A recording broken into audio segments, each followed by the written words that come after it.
এখন তো তৃণমূল রিজিওনাল পার্টিতে বটেই, তার তো জাতীয় পার্টির মর্যাদা সে হারিয়েছে, স্বাভাবিক হয়ে রিজিওনাল পার্টিতে বটেই। তবে যারা যোগ দিচ্ছে তারা কার যোগ দেওয়ার রাস্তা পরিষ্কার করছে ভবিষ্যতের জন্য সেটাও ভাবতে হবে।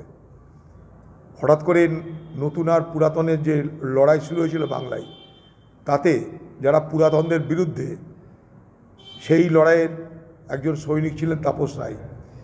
ফলে যে নতুনদের হয়ে আন্দোলন করছিলেন তৃণমূল দলের মধ্যে, সেই নতুনদের আবার বিজেপিতে যাওয়ার প্রবণতার মধ্য দিয়ে আমি একটা জিনিস ভাবছি যে আগামী দিনে ভাইপো তার নিজের রাস্তা পরিষ্কার করছে না তো বিজেপিতে যাওয়ার জন্য, এটা আমার আশঙ্কা।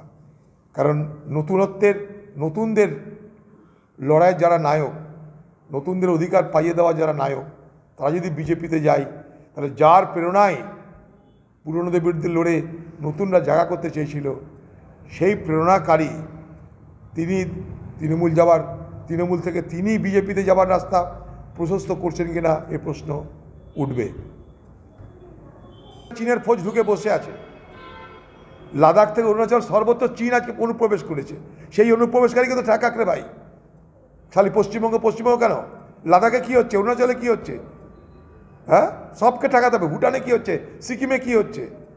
সারা ভারতবর্ষের মালদ্বীপ আমাদের সঙ্গে ছিল, সেই মালদ্বীপ আমাদের হাতছাড়া হয়ে যাচ্ছে। সেখানে চীন ঢুকে গেছে, সেখানে কি করছো বাংলাদেশকারী? আজকে মণিপুর, মিজোরাম, সেখানে মায়ানমার থেকে নাকি অনুপ্রবেশকারী ঢুকছে, সেখানে নাকি বেড়া দেওয়া হবে, ফেন্স করা হবে।